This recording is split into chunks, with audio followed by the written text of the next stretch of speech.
That's it. I'm starting a new website. That's personalities and great hits. And great tits. Hello, and welcome to High Tales of History, a history podcast where two sisters get high and surprise each other with a story from history. I'm Laurel, your older sister. Making me Katie, the younger sister. Are you ready, friends, to take a walk down the yellow brick road and take a peek at the man behind the curtain of the wonderful world of Oz? We're going to click our heels together. Our little ruby red slippers or our silver slippers, depending on which version you want to go with. We're going to click them together and we're going to say there's no place like the smoke circle 3 times and take a trip over the rainbow. How many more references can I get in there to Wizard of Oz? They just keep coming. Here we are. There's more in my intro, so I mean... Friends, we are going to go on a historical adventure into the life of L. Frank Baum, the author of the Wizard of Oz series, and his historical inspirations throughout his stories, namely the feminist inspiration behind the Witches of Oz, which is what, everybody, that's what the book, it's what the stage, it's what the film adaptations of Wicked are all about. See, history is always so topical, friends. Look at that. Look at that. But first, Katie, what is your emerald, wink, wink, what's your emerald product of choice? That might have been a little bit more of a stretch there with my references. I mean, it's okay. I call it the wrong name every time. Cab Sav. I wish. God, what I wouldn't give for a good cab right now. I had an edible, to answer your question before I tangented onto red wine. I had an edible. It's hitting. Hitting as hard as all of the pressure in our atmosphere is hitting my head today. And on top of that, I'm drinking my blueberry tea. Oh, that sounds delightful. It is. Delightful, warming, warms even my cold, dead insides. Oh. Oh, there it is. A segue. Speaking of toasty insides, I have apple cider with whiskey in it. Look at me, just looking like a twat in my new plaid blazer and drinking whiskey with apple cider. Cheers, everybody. Welcome in. Cheers to you. It's episode 94, also our last episode for season 4. So we are going to do a joint topic tonight. We're talking about joint, period. I was like, yeah, you could just leave it there. We're going to do a joint, wait for it, topic on the life of L. Frank Baum, who is the author of Wizard of Oz. And then I'll be picking up after that. So Katie, to the delight of her heart, she does not have to do any bottle leaf grinder tonight, but she does get to go first. So Katie's going to kick it off with the biography of L. Frank Baum. And then in the meantime, I'm going to drink my hot whiskey apple cider. And I would love to hear all about the life of L. Frank Baum, because I know you love him so much. Oh, man. Guys, gals, non-binary pals, I'm probably never going to stop using that, so I love it. You might as well just all hop on board. We take a journey today. The path may not always be marked, and the going may be treacherous, but we shall venture forth nonetheless. We will forge ahead through twisters, get lost in a forest with a lion, and follow a yellow brick road, and worst of all, brave the plains of Kansas together. Just kidding, Kansas. I love you. You are also a Midwestern state. Therefore, you are also a part of America's heartland. I did have to throw a little bit of shade your way, because you guys have never seen a tree. Anyway... The flat, flat lands of Kansas. Right? Just wrote that song for you now, Kansas. That's I bet they're happy about it. Does anyone in Kansas even listen to us? Not anymore. Not enough. No, not anymore. Not anymore. They're like, get fucked. Those idiots from Illinois. We are, of course, side quest completed. We are, of course, talking about the Wizard of Oz. What? No way. Or rather... Yeah. As I will call him, Frank Baum, the creator of the land of Oz and its inhabitants. Lyman Frank Baum was born May 15th in 1856. He was the son of a barrel factory owner and had a decent upbringing as a child, as so it was reported, maybe by himself, who knows. His father also enjoyed some small success in the oil industry. Ooh. He was named Lyman after an uncle, and Baum hated his first name, as do we all, because I can't even fucking say it right, and chose to be called by his middle name, Frank, instead, which is good because I can pronounce Frank. So Frank had tutors at home as far as early schooling in his younger years, but at the age of 12, he was sent away to Peekskill Military Academy. As is no surprise to anyone, Frank, who was a daydreamer, did not flourish at the academy and suffered due to harsh discipline. I wonder why. I would never have lasted. I know. Also, me. Yeah, Yeah. it's rough for him. It's rough. So only 2 years into school, at the young age of 14, in the middle of a caning, Frank clutched his chest and collapsed to the ground and was diagnosed with a heart condition. Imagine that. After In the middle of being absolutely beaten by adults, he Right. panicked, had a panic attack, and clutched his heart and fell to the ground. They said, "Oh, he's a delicate child." No, you're just beating a child with a cane. Like what? And he's a sensitive soul. God. So afterwards, Frank attended high school in Syracuse, New York, and he never graduated and chose not to pursue a higher education. So he says, this is a quote directly from him, "You see, in this country, there are a number of youths who do not like to work, and the college is an excellent place for them." Oh. Yeah, that's apparently what he thought. So he had a lot of opinions. Frank himself did not mind work and had many failed paths before he found his calling.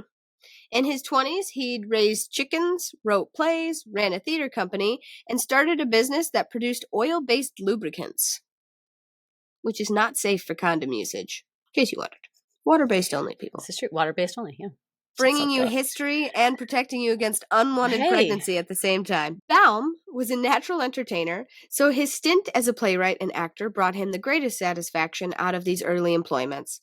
But the work was not steady, and the lifestyle was, as you can imagine, disruptive. In 1882, Baum finally found a reason to settle down in life when he met Maud Gage, which, what a name, a student at Cornell, the roommate of his cousin and the daughter of the famous women's rights campaigner Matilda Joslyn Gage. When Baum's auntie introduced Maud to Frank, she told him he would love her. Upon first sight, Baum declared, "Consider yourself loved, Miss Gage." Frank proposed a few months later, and despite her mother's objections, Maud accepted. According to Baum, Maud was to be his greatest ally, his, air quotes, those of you who are listening, his good friend and comrade. However, the vision of the future was very different from how it actually turned out. The household was not always peaceful and happy, as on one occasion, Maud threw a fit over a box of donuts that Frank had brought home without consulting her. She was the one who decided what food entered the house, and if he was going to buy frivolous things, he would have to make sure that they did not go to waste, which I would have crammed all of those in my mouth. No problem. Anyway, because Mama didn't raise no quitter. Yeah, well, I bet Maud's never had a donut before in her life. I bet if she had a donut, she'd be like, "You know what, Frank? Nice job on this. Right, nice job on bringing this probably. home. Don't do it again because we're supposed to not eat these sort of things if that's But what her also choice is." joy is healthy too. Also, joy is healthy, and sometimes you just gotta have the donut. You know what I mean? By the fourth day, unable to face the moldy confections, Baum buried them in the backyard. Maud, insanely, promptly dug them up and presented them to her husband. He promised that he would never again buy food without consulting her and was spared from having to eat the dirt-covered pastries, not to mention the mold. On a trip to visit his brother-in-law in South Dakota, Frank decided that the real opportunity lay in the windswept, barren landscape of the Midwest. It's amazing how common that theme occurs out here. He moved his family to Aberdeen and started upon a new series of careers that would just barely keep the Baum family, there were several sons at this time, out of poverty. Good times. Over the next 10 years, Frank would run a bazaar. Yeah. Start a baseball club, report for a frontier newspaper, and buy dishware for a department store, which is an odd one. Yeah, he had a lot of really interesting things that he did with his life, all very different from the next one. It's not like he took several jobs within theater or several jobs within like writing and editing Right. or several jobs within, If he was a clothing or sim, department store sort of stuff. Like he did everything from yeah, chickens to newspapers, from a fancy like luxury retail. bazaar retail. Yeah, Hmm. this bazaar in Aberdeen to theater and writing. Yeah. And yeah, he did a If lot of he was a things. sim, So he'd gotta be hand that it to one him. where it's like jack of all trades and you have to like Mm. master 3 separate skills. That might have been a Sims 3 reference. I do. Fucking love The Sims, but we're not here for The Sims. We're here for The Wizard of Oz. It was at this time at the newspaper that Baum wrote several editorials on his real feelings towards the native peoples of the land that he, his family, and all other European immigrants inhabited. This is when Mm-hmm. all his opinions became known, because he publicly published them for all to still enjoy to this day. On December 20th, 1890, Civil War over. Country in ruins. President in the grave. Anyway, on December 20th of 1890, Baum issued an editorial on the Saturday Pioneer in which I'm Here gonna it comes. pump the fucking Mm. brakes for a second. Listen, champion, here's the deal. I'm gonna need you to understand that Mr. Frank is a racist piece of shit, and this is about to be some really aggressive words towards the First Nations of America. And yep, I'm just gonna gallop through it as fast as I possibly can. Yeah. Well, no, we're gonna talk about it, but Talk about it. also, Yeah. yeah, but also, We don't I need to linger on the language. I was gonna Yeah. say let's Mm-hmm. not linger. Yeah. Let's not linger here. Yeah. On December 20th of 1890, Baum issued an editorial in the Saturday Pioneer in which he justified the devastation wrought onto Native people by the U.S. government. Justified it, I might add. Then decided to go full beast mode and boasted the security of the frontier, air quotes, dink dink, will only be established after the total annihilation of the dink dink few remaining Indians. Dink dink. Mm-hmm. According to Baum, when a group of indigenous people are nearly wiped out from the face of the earth, you should simply kill whoever is left because white people will be better off in the long run. A particularly scathing remark said that better they die than live the miserable wretches that they are. We cannot honestly regret their extermination, but we at least do justice to the manly characteristics they possessed. Mm. It's hate for sure, Mm-hmm. mixed with like this weird like admiration. You talked about this in one of our past episodes where you're talking about like how indigenous peoples in America are like always kind of thought of like in the past, like Yeah. oh this romanticized in Mm-hmm. the past, these warriors and these cultures from long ago.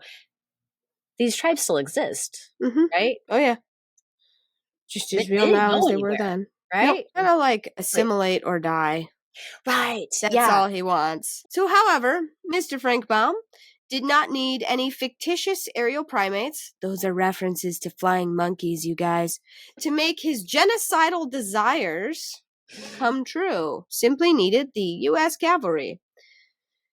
Days after his publication came out, when he nonchalantly approved of native extermination, as if he were discussing dinner plans with his wife, the massacre at Wounded Knee took place, where 300 unarmed Lakota men, women, and children were killed by the United States cavalry. I read an excerpt from, it was either a man who survived Wounded Knee or another soldier. I'm not actually going to repeat it because it was that dark, but it was like, it's a rough one, man. I'm pretty sure it's Mm-hmm. actually in my, I included some like Wounded Knee, just info, just for me to read up on. Mm-hmm. So it's in my links, so people can always go check that out. I'll separate that in the show notes so that way people can access that a little faster and easier. But yeah, Sure. it's very important. So in 2010, Baum's descendants even apologized to the Lakota people for their predecessors' words, and there has been even more speculation that his editorial may have partially led to the massacre. That's It's not proved, but it all did kind of coincide at the same time. I'm also going to make mention of the fact that there was this dance that was for, it's like a death The ghost dance. dancers. Yes, the ghost Yeah. dance, and that was happening a lot. And because none of the European immigrants have an understanding of like native customs, they mistook it as like a war chant or a war dance, and that like put them on edge. It's not a war dance, or maybe it was a transformation. I can't remember. Again, in my show notes, they talk about that. So, but that also led to it. So I think everything was just, I'm not saying he's blameless. It totally, he added to it is actually what I'm saying. Quite contrary. I'm saying it all added up together and led to that. So. He's certainly fear-mongered, right? Without a doubt. When you have access, he capitalized you have like on a public voice like that, and you have access to the means to put said voice out there, and you're saying things like that, especially if you make it inflammatory, you'll make more sales. Being inflammatory, right? Fear-mongering. Yeah. He would say things like, this might not, I'm paraphrasing here, but this might not be very scary to the man on the East Coast who's smoking his cigar, but I can assure you, if you are across the banks from Sitting Bull and his camp or something like that, like you would feel differently. And it certainly fans the flame of that fear of like, oh, us on the frontier, we're under attack mortal all the peril. time, or mortal peril. Yes, right. And so, I think when you're, and this goes for today or in the past, when you're fear mongering like that and saying inflammatory things about groups of people, and you have a public voice to do those things, or like to put your opinions out there. I'll let you finish your sentence. Sorry, kind of. He was not my favorite to write about, but Wizard of Oz. Wizard of Oz. Yeah. I was also seeing some things too, and I had to like look into this a little bit further, but I would see some people talk about how he had these views. He wrote these editorials and put it out there into the world. But at the same time, people would be like, he was really progressive in other ways. And I was like, okay, well, how was he? Like, okay, what are the ways in which he was? I found it difficult to do so. Yeah. Now, being who his mother-in-law was, who we'll talk about in a little bit, he probably had some progressive views in regards to like women's right to vote or something, or maybe like some gender roles. But I couldn't really find even a lot of evidence to support that either. And he's always listed as like Democrat populist. I think, but he was not a political activist also, like on top of that. And also keep in mind when we're talking about like American politics, at least, you have to remember that like Republicans had a different set of beliefs than the Democratic Party did. And then when it gets to like FDR, they like flip flop. So you can look back in time and say like, oh, well, like some people are like, well, Lincoln was a Republican. Well, Republicans at that time shared more progressive views, which would be like more equivalent to like a Democrat today versus, so there is a change. Just as a heads up there, sometimes people might see it and be like, oh, well, he was a Democrat, so he must be progressive, but it was different at that time. So take that as you will. That's just what I found, that he wasn't really that progressive either. So yeah, I totally understand where he wasn't. Your opinions are, Katie. Yeah, he wasn't, in my opinion. I mean, if he was progressive, then I don't know. Dial up never happened.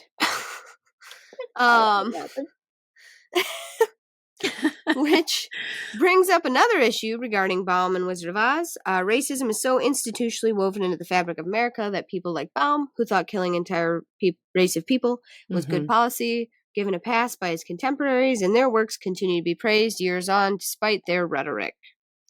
Baum isn't the only one who despised brown folks. There is a dink great writer, Ernest Hemingway, accused of being a racist and anti-Semitic. And I might have said that wrong. And Laura Ingalls, who disparages the Osages, First Nation tribe, in Kansas with racist terminology in her Little House on the Prairie books. Yeah, she said some things about the Osage too. So, like, Yeah. If you guys want to There's a read a lot little of more it. about it, I have a link that was done. All that information came from a link done by a gentleman who is, I'm pretty sure he's part of the Osage tribe. It's in my links as well. You guys can just travel on down there and just have a little look-see, you know? Yeah. So as Frank's paper failed and his fortunes waned, Baum saw signposts pointing to a new future. The future, the future, the future. The Wire reports, thank you, I worked hard on that echo. The Wire reports reaching the editor's desk contained a growing number of stories about the imminent arrival of the World's Fair in Chicago. The World's Fair. Yeah, it's where the first serial killer in America went. The Yeah. Holmes guy. Yeah, that's all I think of when I think of the World's Fair. Anyway, also known as the World's Columbian Exposition, in honor of Columbus, what an asshole, landing 400 years earlier in the so-called New World, New World. dink. The fair was to be the largest individual event in American history, and it would take place in Chicago. Whoopee. Baum made plans to raise stakes. He was trying to raise money because he was poor. He hoped for yet another fresh start and for his family to leave the hardship behind on South Dakota's dusty plains. On January 1891, he visited the city, Chicago, already anticipating the end of his run as a newspaper publisher, but he secured a gig at the Chicago Evening Post. Maud waited until May of 1891 to join Baum in the city. She arrived with a newborn, making 4 young sons altogether. So they have 4 kids. Yeah. It was here that Baum would write a story about a wizard, coined Wizard of Menlo Park, before getting a job at a wholesale crockery firm. When the Great Fair finally opened on May 1st of 1893, Baum joined the 250,000 attendees gawking at the vision within its gates. The White City consisted of 14 brilliantly white neoclassical structures. At night, the buildings shone just as bright. More lights illuminated the fairgrounds than there was lighting all of Chicago at the time. All the magic was still a ways off, however, as Baum witnessed at a national level what he had already lived through in Aberdeen. Businesses and banks closing, widespread unemployment, and livelihoods lost. After the fair closed, 2 fires ripped through the White City, and sadly, the rest of it all went up in flames. Baum already had what he needed, however, not just for personal reinvention, as he's so fucking good at, because that's just what he fucking does, but invention of a new world. With his artistic, yep. I knew I should have put that in there. I was like, this sounds good, but it was a terrible idea. His rare artistic alchemy. He transformed all that he'd born to witness to. The flat Midwest plain, an enigmatic wizard, and a dazzling metropolis. Are you ready? Where are we going, Katie? Where are we off to? At age 40, Frank finally threw himself into writing. In the spring of 1898, on the scraps of ragged paper, the story The Wizard of Oz took shape. When he was done with the manuscript, he framed the well-worn pencil stub he used to write the story, anticipating it had produced something great. The Wizard of Oz was published in the year 1900. That's 007. Anyway, with illustrations by the Chicago-based artist William Wallace Denslow. Baum became not only the best-selling children's book in the country, but also the founder of a genre. Until this point, American children read European literature. There had never been a successful American children's book author. So, because it was all, because C.S. Lewis was British. Tolkien, the best of all, was British. Oh, and also not alive yet. Anyway, so Lord of the Rings just always was and always is. It's infinite. It never had a start date.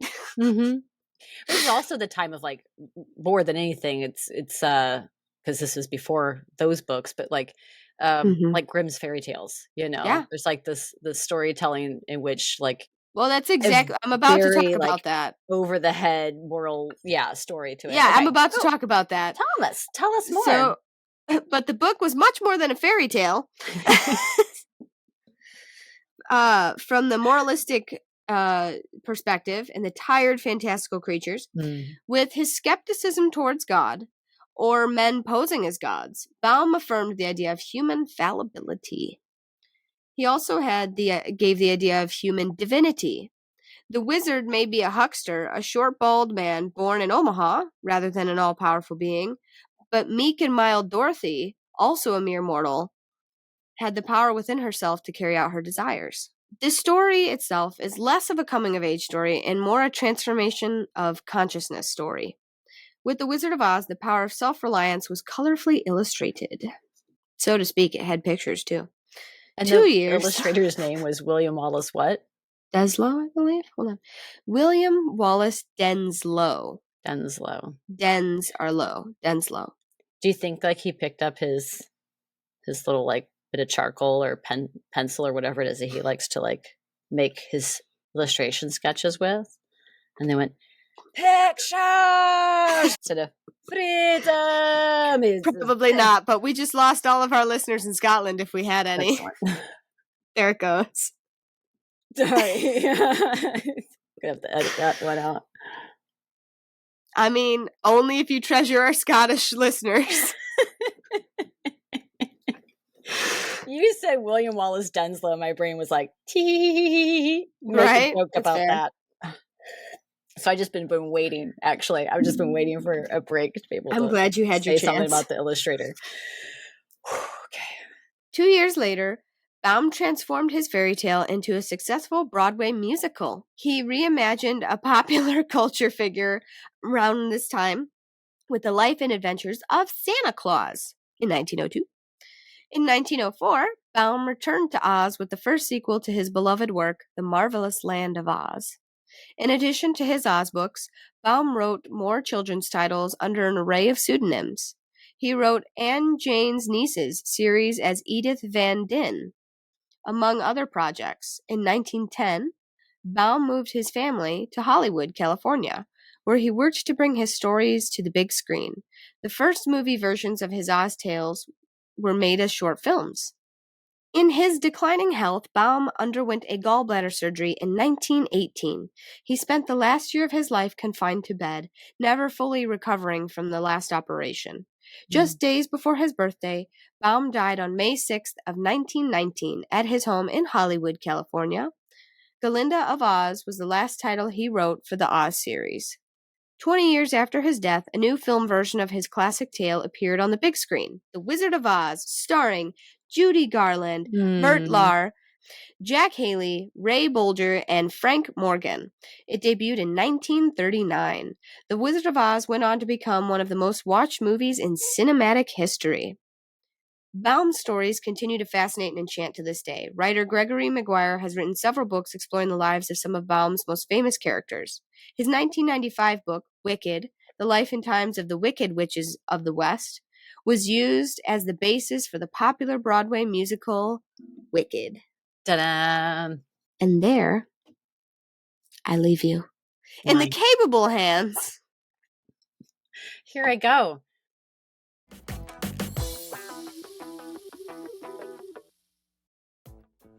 Well, hello and welcome to the Midway Point. We're happy to have you here for our Season 4 finale, in which we're talking about L. Frank Baum and his inspirations for his wonderful world of Oz. So we hope that you've been enjoying yourself as well. As I mentioned, this is our Season 4 finale, so we will be back again on February 7th for Season 5 in 2025. How about that? But between now and then, please make sure that you are subscribed or following the show on whatever platform you're listening or watching from. That way you know when we're back again in your feeds with a brand new episode. We're going to have a lot of fun in Season 5. I feel it. Every season, we just keep having more and more fun. And if you miss us between now and then, please make sure that you're also following us on social media. We're on Instagram at High Tales of History or on TikTok at High Tales of History Pod. If you can't stand to be without your favorite stoner, history-loving Midwestern sisters, we have extra content up on our Patreon. We call it the Best Buds Club. It's patreon.com/High Tales of History. Over there, we have historical cooking recipes. We're cooking in the kitchen when we get our munchies. Historical videos that we're watching and reacting to. Have some fun on the couch with us. as well as our half-baked episodes. So those are episodes on topics that might be a little bit shorter, or they dive in a little bit deeper behind the scenes of some topics that we already covered in an episode. So once again, that is patreon.com/High Tales of History. And if you're just curious as to what's going on over there, you can still join the Best Buds Club at a free level and just be a member and connect and see what we're doing over there. All of our social media and our Patreon are linked in our show notes below. What do you say we bring it on home and get to the rest of the story? We are going to move into part 2, in which we're going to learn who might have been the Good Witch in L. Frank Baum's life. And with that, let's pass it on to part 2. No, I think it's great that you talked about the World's Fair, because that is actually where I wanted to start, because that is such a, well, God, I mean, if you're watching, I'll put pictures up of what the World's Fair in Chicago looked like. It was beautiful. And Katie, I'm sure you saw some of the pictures when you were doing your research too, right? Yeah, he writes a story about the Wizards of Menlo Park, which was one Thomas Edison. Edison's research lab was originally located in Menlo Park, New Jersey. And New Jersey. And the country was like really curious to see all these different like new things that Edison had coming out of his research lab. Like, oh my goodness, the wonders, right? This wizard, air quotes there.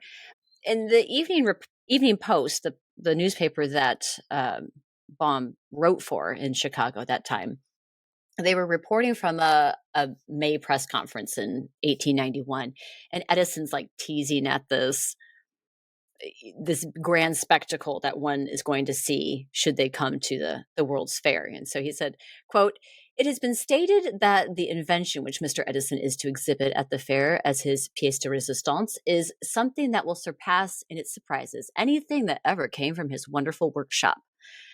In parentheses, I wrote, "Laurel laughs in Tesla."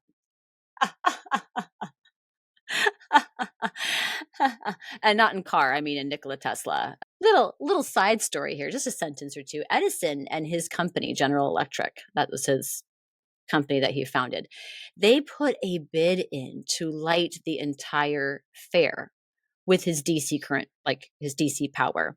And it would have been the first all-electric fair in the world. Like at that point, it would have made history as the first all-electric event or fair. But Westinghouse, who had Tesla's patents on AC power and a lower bid, they won out. So take that, Edison, you asshole. Also, second quick side story, seeing that we are talking about the World's Fair and it is Christmas time when we're recording this. If you are in Chicago during the Christmas season, the holiday season, and you have the ability to go see the Joffrey Ballet's take on the Nutcracker. Dude, I got my tickets. Did you get your tickets? I'm going next fucking weekend. Girl, I don't miss the Nutcracker. No, to the Joffrey, you going? Yeah, I'm going to Joffrey. Mark sent it. So the group's never seen ballet, and I was like, you guys need to fucking go. Heathens. You'll love it, you guys. It is glorious. Katie, I will not ruin anything for you, but it is fresh new take. Oh, you have seen it. Okay. Yeah. It is like a fresh take on I go to the Nutcracker. First of all, the Nutcracker fucking slaps. Yeah. Second of all, it's so fucking good. Absolutely. The Sugar Plum fucking Fairy is fucking rad. I need to stop swearing. I'm sorry. I get excited and I get passionate. And when my passion and my excitement mix, I swear heavily. And I really need to not do that. No, but here's the I deal. love this and appreciate this. And I really love the Sugar Plum Fairy in the Joffrey ballets because she's not like the Sugar Plum Fairy. She is even cooler, and it's so beautiful how they do it. Yeah. And so, never mind. Please go see the Joffrey Ballet if you get to do it. So good. Set during the Chicago World Fair. It's amazing. So, two side stories out of the way. Now, Katie, like we were just talking about, I'm sure you saw some pictures of what the exposition looked like. So if you're watching, I'll put those pictures up now so you can see. But that is the White City that Katie is talking about. It was not a permanent setup. I mean, not only did it catch on fire and burn down, but it was steel skeletons with plaster of Paris and jute, which is like this fibrous, like shiny fibrous material that's made out of roots of a plant. Yeah. And some glycerin. So it was like super duper shiny, Yeah. really super duper white. You like a lot of people had to like shield their eyes because it was just so damn bright. Well, I mean, how do you feel when you step outside and it's like snowing everywhere and you're trying to drive? You can't Oh see yeah, shit. You're like just like it actually hurts your eyes. It's yeah, so intense of a light. You're just like, fuck. It yeah, hurts. And then you get a headache cuz you're squinting. yeah, yep. But it was really super beautiful, and it's thought that this amazing gleaming white city is an inspiration for the Emerald City. So you just take that beautiful facade, really, let's wash it a lovely emerald green, which is my favorite color, and there you have it, an Emerald City with all of its grandeur and spectacle and the wonders, that were inside of it. Same as the World's Fair, right? There are a lot of inspirations and allegory that come from that one can find in The Wizard of Oz, as well as I'm sure any of the other books that he wrote. I will say though that the most popular allegories and theories that have been put forth have been applied by those who have read the book, watched the movie, as opposed to being confirmed by Baum himself. Like I said earlier, he was never a political activist. It should be noted. So this is all literary interpretation. The most popular of these theories, and this comes up a lot, so you might have heard this, is the populist allegory. That it's one big parable for populism, which was originally I put. actually was going to put something in. Sorry. Yeah, go for it. I was going to talk about that on my side, and I was like, no. I was like, I have a feeling this will be Laurel's Well, bread let's and chat butter. about it. Here we go. Like, let's hold our cups. Like both my hands are up. Like I'm like talk amongst yourselves. Let's chat about it. So this was originally put forth by Columbia educated historian. Was a high school history teacher. His name's Henry Littlefield, and in 1964 he wrote a journal article for American Quarterly about the Wizard of Oz being a parable on populism. It was inspired by his teaching as a high school educator. He used the popular story as an allegory to help teach late 19th century populist movement. Just so everyone knows, we're all on the same page. What is populism? What is that? Similar to various third parties today in American politics, it was this rising campaign of angry, disenfranchised working class people. Namely farmers, factory workers were included, and they sought really like fundamental economic change to limit the power of the banks and larger businesses. So the supporters of populism, they advocated for what was called bimetallism. So we had the gold standard, right? Populists were like, hey, instead of just having gold, like, can we also coin both gold and silver, right? Right. So we have two. Decrease in immigration. They wanted a graduated income tax and also to nationalize the railroads. They believed that adopting of silver, in addition to that gold standard, would help pump money into the economy and result in a more limited inflation. So I have included Littlefield's article in the notes here because it is really interesting. He does go into this this parable in detail. So it's like boom, boom, boom, and this is that, and this is that. Does it work? Fuck yeah, I made sure it does. There's a lot of things that I'm like, yeah, okay, I see that. I agree with that. Now, might some people still see some of his applications as a stretch? Also, yes. Right? This is all everyone's interpretation of how they want to read it and look at it. In his book, Dorothy's Shoes, a Midwestern gal, I might add. So he spent a lot of time in the Midwest and on the plains. He's like, let me tell you a thing or two about the middle of our country. But here's Dorothy. Corn. Flat land. Not with a K. Not with a K. Dorothy's shoes are silver in the book. So in the movie, they're the ruby red slippers, but they are actually silver in the book and play. The road that they're walking on is yellow, aka gold. If that, if you want to apply that meaning there to it.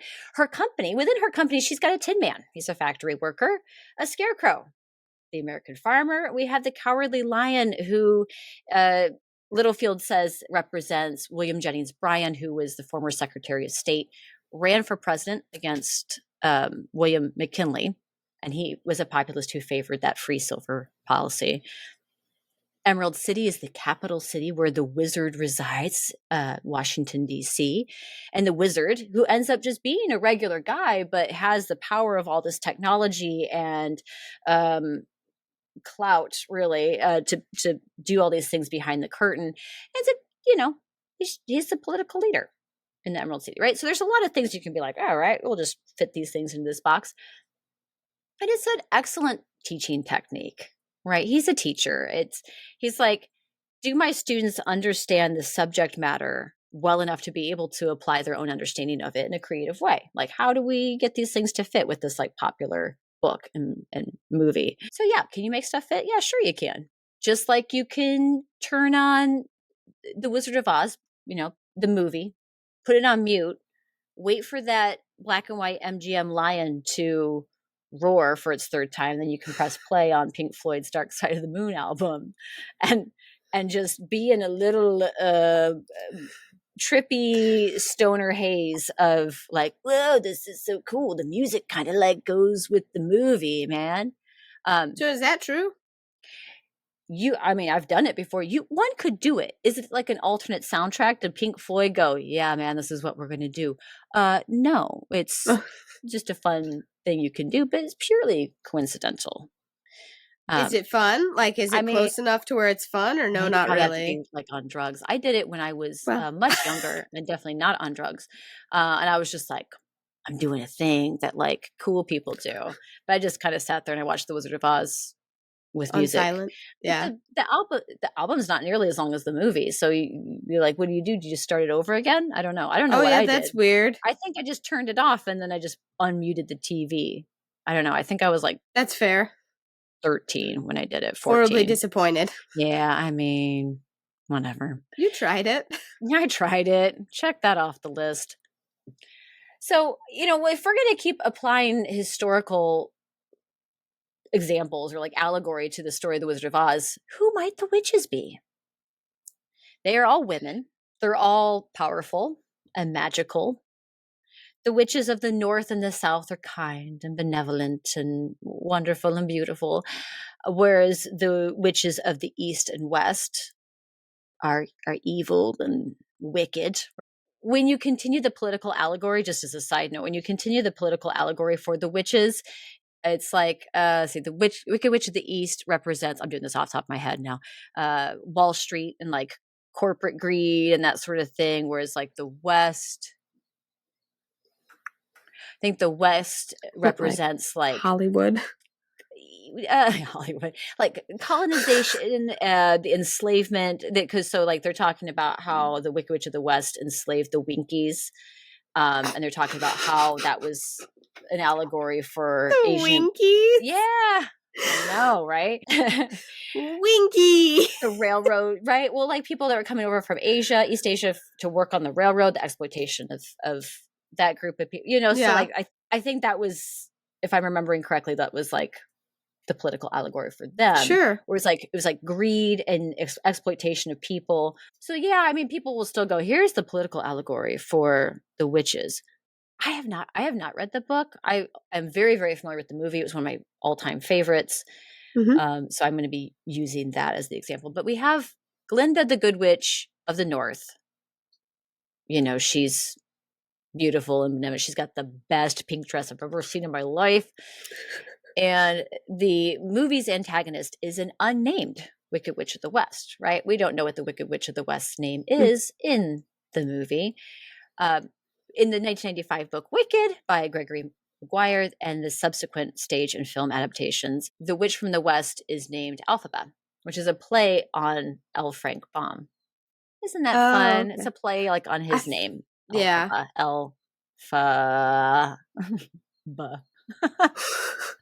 The women, whether they are good or evil, are a powerful force.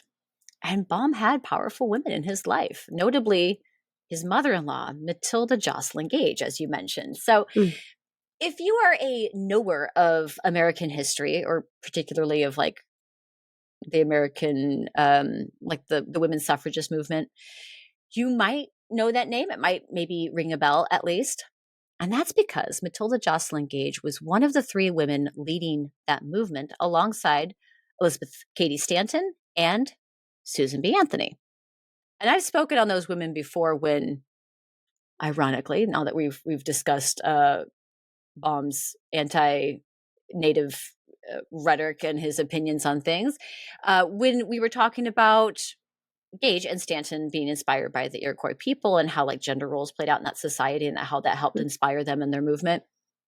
So that's episode 48. I have that linked in the notes here if you're interested in more on that. But just the spark notes, the most important takeaway there in that is she highly regarded Indigenous peoples of America and later became an honorary member of the Wolf Clan of the Mohawk Nation. So while there's nothing written about her opinions on Baum's racist editorials, I imagine because she was a force to be reckoned with that she might have had a word with him in private, perhaps. I don't know. That's purely my speculation on that. But she didn't shy away from telling somebody what she thought. So I imagine as often as she lived with them and visited them, she might have been like, hey, I got a bone to pick with you about some bullshit that you wrote about. Let me tell you something. Again, purely my speculation. My daughter's an idiot. My daughter's an idiot. Sorry. It seems, no, I mean, everything else I've read, though, they seem to get along really well. It's just, it's a bit ironic. So our girl Matilda, she's back for episode 94. Hey girl, what's up? So let's get to know her a little bit better. Of the three women of the suffragist movement, like those three main names, I should say, she was the most radical and bold of the suffragist leaders.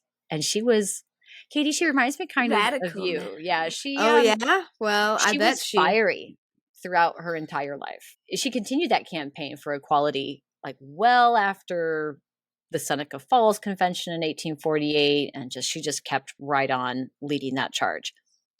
A fun little anecdote here. At the unveiling of the Statue of Liberty in 1886, Gage showed up on a cattle barge with a megaphone, shouting that it was, quote, a gigantic lie, a travesty, and a mockery to personify liberty as a woman when American women were treated like property and had few rights. She's like, this is bullshit. Her megaphone. To paraphrase, probably she said that. She actually probably did. If she was on a cattle barge. On a cattle barge, kind of like, floating by like, this is stupid and you're wrong. You're wrong.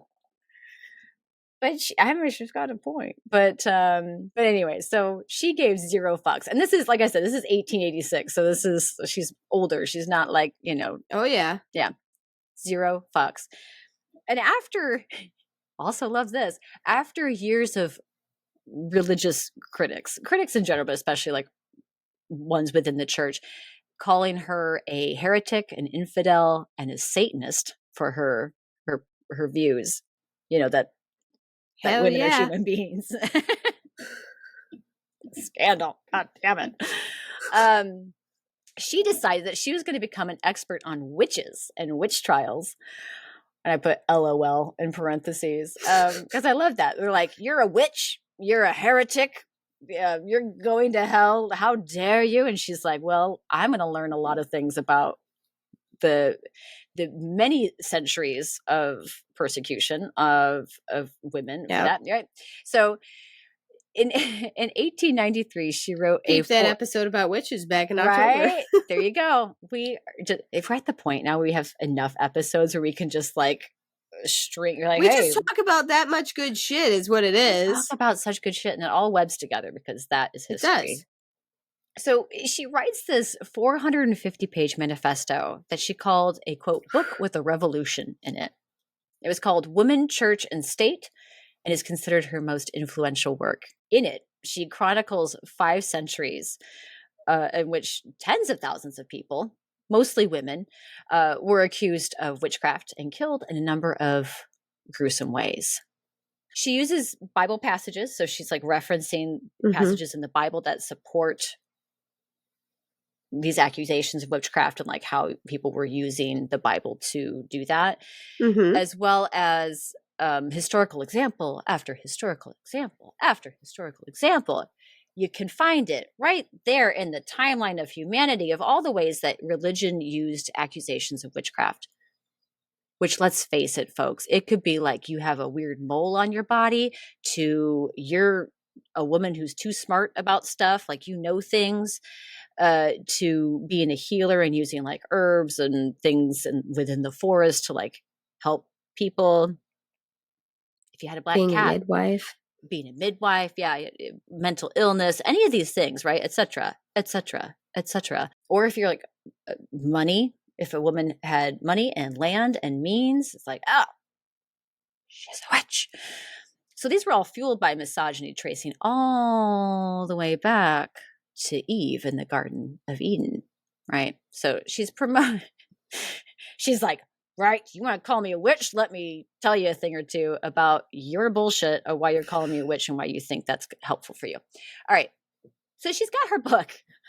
She's got her manifesto, and she's promoting it at the 1893 Columbian Exposition in Chicago. So her son-in-law is there, like covering the event. That's old Frankie boy. He's covering it for the newspaper. And Gage is promoting her book. At the exposition, there's also the women's pavilion, so where it's like celebrating progressive women and achievements, made by women. And there she sees her former friends and famous suffragists, Elizabeth Cady Stanton and Susan B. Anthony, immortalized in statue. And she's pissed. She's like, ugh. Those two she felt they sold out and they betrayed women by turning to the women's Christian temperance movement.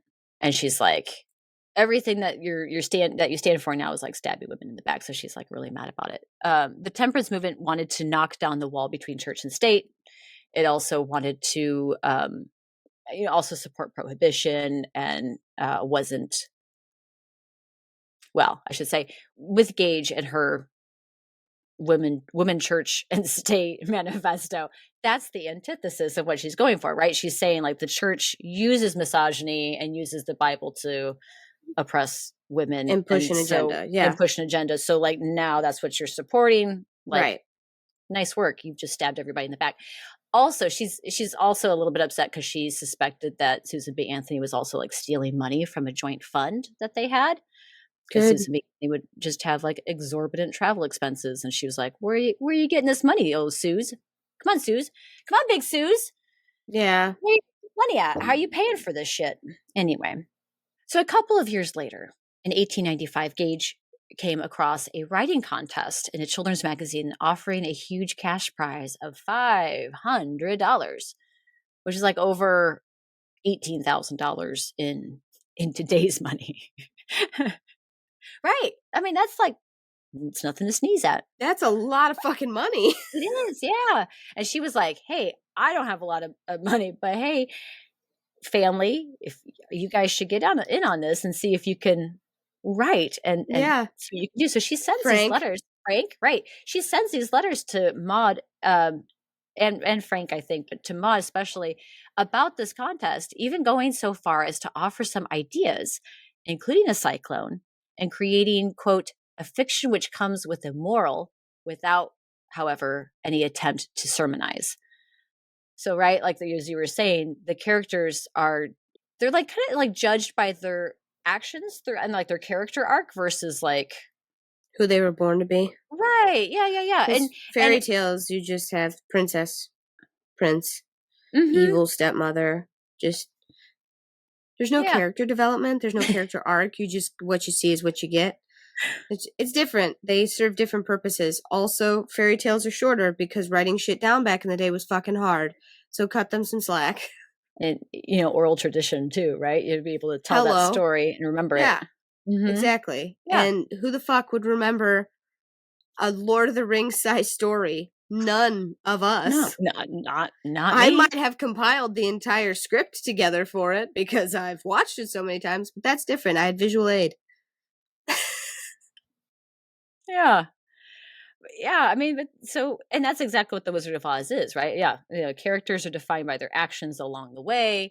And then there's also like the moral is a subtext through it versus like if you go to the witch's house and eat the fucking candy on the walls, she's going to put you in the oven. Whereas like, fairy tales, were at that point. As I mentioned, while there isn't any evidence that Frank entered this contest, he did at the same time start writing and submitting his poems and short stories to various magazines and journals and everything, and starting to write small books and things like that.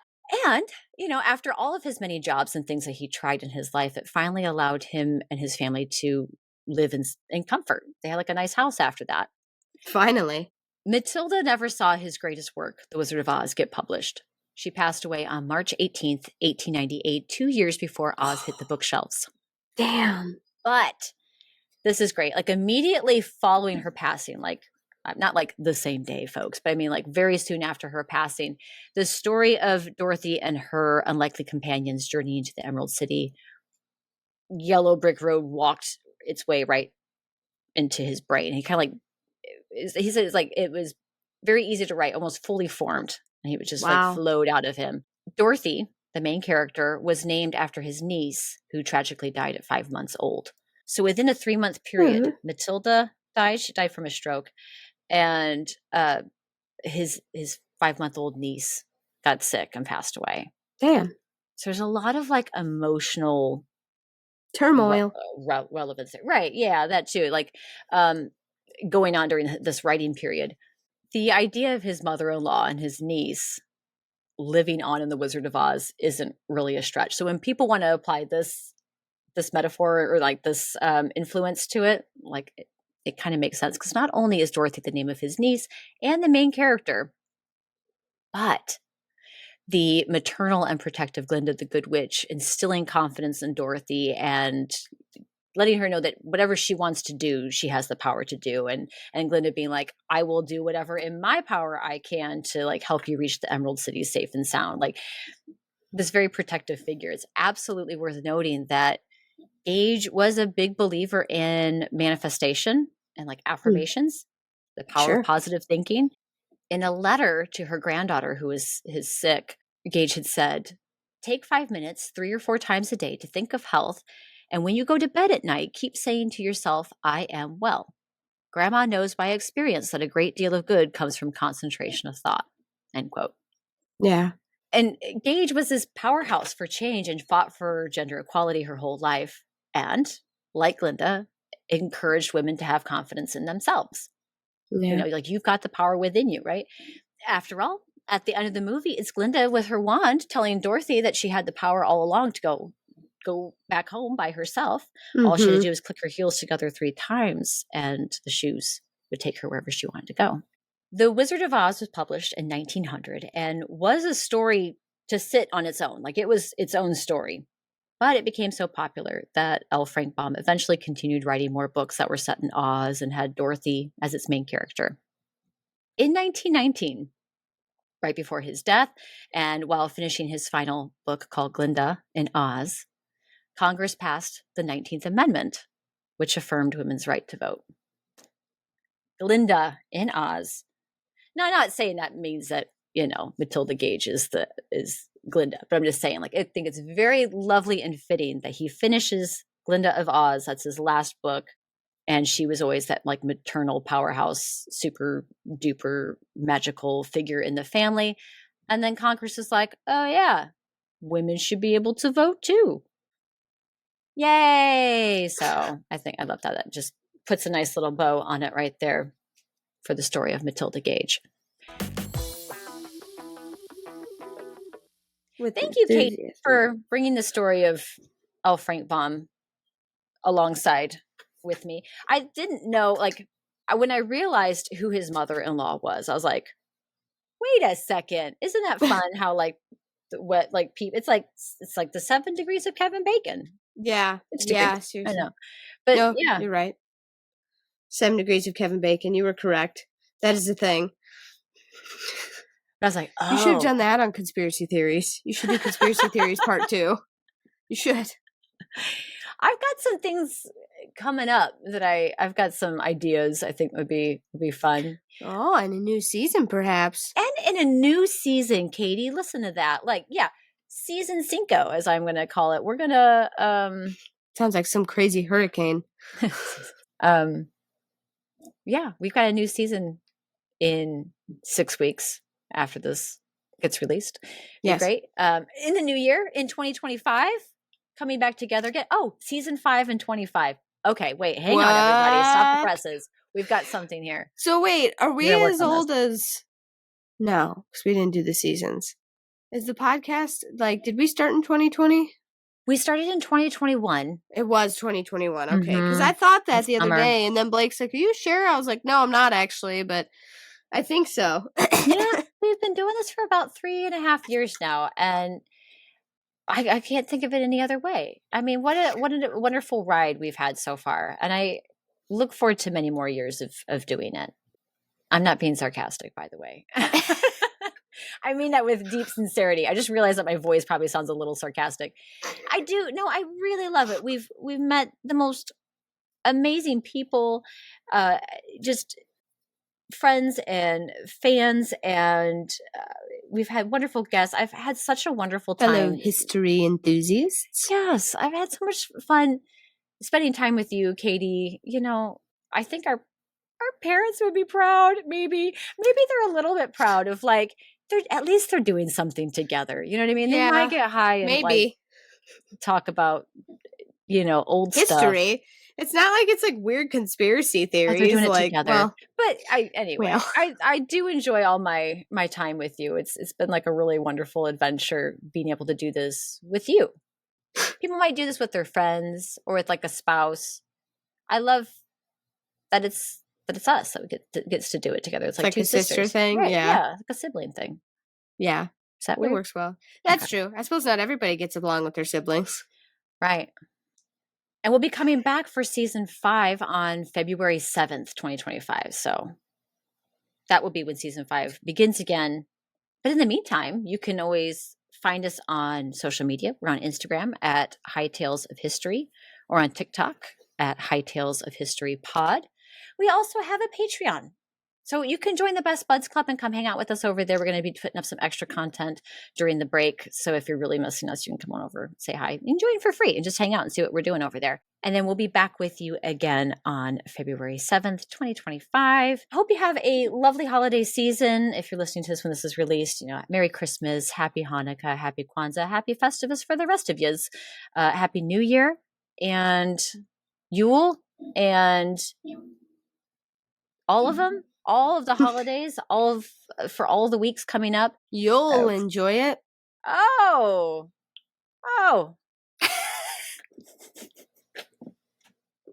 You'll be merry.